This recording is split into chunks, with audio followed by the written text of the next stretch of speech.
In the sacred jungles of ancient India, where the earth pulsed with old magic and the rivers carried the memory of gods, a child was born, not of ambition, but of destiny. His name was Hanuman, not a king, not a warrior, but a servant of divine purpose. He was born with the face of a monkey, but in his chest beat the courage of thunder.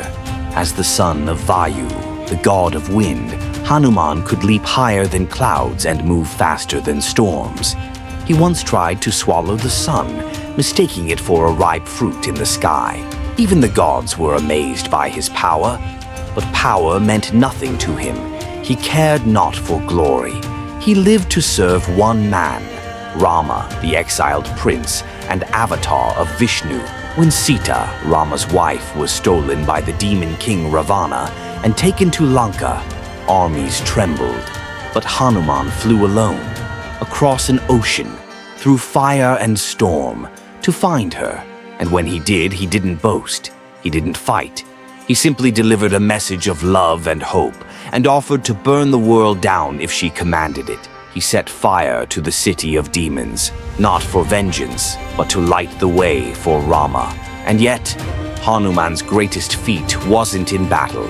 It was in devotion. On the battlefield, when Rama lay wounded and dying, it was Hanuman who was sent to fetch the Sanjeevani herb from a distant mountain, but the herb was hidden, unknown among a sea of leaves. So what did Hanuman do? He ripped the mountain from the earth, roots and all, and flew it back holding the impossible in his hand, because his master needed him. Even the gods bowed their heads, but Hanuman was not just a warrior. He was a silent guardian.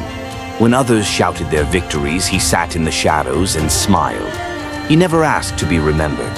He never sought a temple in his name. Yet today, millions bow to him, not because he demanded it, but because he gave everything and asked for nothing.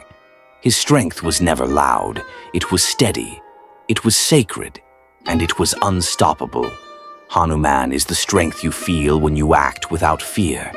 He is the stillness inside chaos, the flame that does not burn for itself, but for others.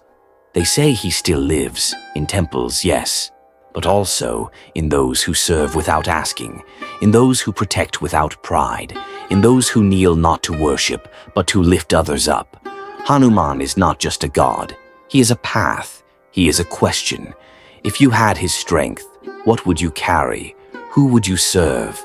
And what would you burn for love? Subscribe for more stories the gods once whispered, and we now dare to tell.